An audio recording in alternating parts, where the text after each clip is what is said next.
दोस्तों, क्या आपको पता है कि संसार की सबसे शक्तिशाली वस्तु क्या है? क्या वो आपके पास भी है? और अगर है तो क्या आप उसका प्रयोग करना जानते हैं? आइए इस कहानी के माध्यम से इस बात को समझते हैं। बहुत समय पहले की बात है। एक दिन गुरुकुल के शिष्यों में इस बात पर बहस छिड़ गई कि आखिर इस संसार की सबसे शक्तिशाली वस्तु क्या है। कोई कुछ कहता तो कोई कुछ। जब इस विवाद का कोई निर्णय नहीं निकला तो फिर सभी शिष्य गुरुजी के पास पहुंचे। पहले गुरुजी ने उन सभी शिष्यों की बातों को सुना और कुछ सोचने के बाद बोले कि तुम सबकी बुद्धि खराब हो गई है।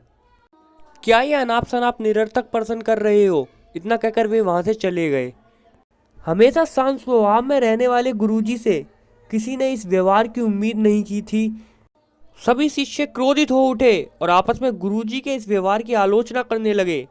अभी वे आलोचना कर ही रहे थे कि तभी गुरुजी उनके पास पहुंचे और बोले, मुझे तुम सब पर गर्व है। तुम लोग अपना एक भी क्षण व्यर्थ नहीं करते हो और अवकाश के समय भी ज्ञान चर्चा क्या करते हो। गुरुजी से प्रशंसा के बोल सुनकर शिष्य गदगद हो गए, अर्थात प्रसन्न हो गए। उनका स्वाभिमान जागृत हो गया और सभी के चेहरे खिल उठे। गुरुजी ने फिर उन सभी शिष्यों को समझाते हुए कहा कि मेरे प्यारे शिष्यों, आज जरूर आप लोगों को मेरा व्यवहार कुछ विचित्र लगा होगा। दरअसल मैंने ऐसा जानबूझकर आपके प्रश्न का उत्तर देने के लिए किया था। देखिए, जब मैंने आपके प्रश्न के बदले में आपको भला बुरा कहा तो आप सभी क्रोधित हो उठे और मेरी आलोचना करने लगे, अर्थात मुझे भला बुरा कहने लगे। लेकिन जब मैंने आपकी प्रशंसा की तो आप सब प्रसन्न हो उठे। पुत्रों, संसार में वाणी से बढ़कर दूसरी कोई शक्तिशाली वस्तु है ही नहीं। वाणी से ही मित्र को शत्रु और शत्रु को भी मित्र बनाया जा सकता है। ऐसी शक्तिशाली वस्तु का प्रयोग प्रत्येक व्यक्ति को सोच समझकर करना चाहिए। मीठी वाणी से लोगों को अपनी ओर आकर्षित किया जा सकता है।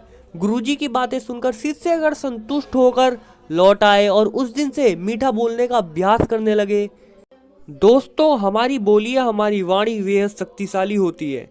जरूरत है इसका सही प्रयोग करने की। यदि हम अपनी बोली अच्छी रखते हैं और अपनी बात बिना औरों को ठेस पहुंचाए हुए कहते हैं तो ये हमारे व्यक्तित्व को संवारता है और हमें लोगों के बीच लोकप्रिय बनाता है।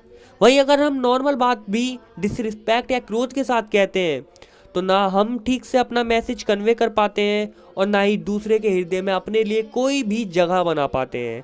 अतः हमें हमेशा सही शब्दों और सही लहजे का चुनाव करना चाहिए। गाइस, अगर आपको वीडियो अच्छी लगी हो तो वीडियो को कर दें लाइक और मेरे यूट्यूब चैनल निशान चौहान को कर लें सब्सक्राइब। थैंक यू गाइस, मिलते हैं आपसे अगली वीडियो में।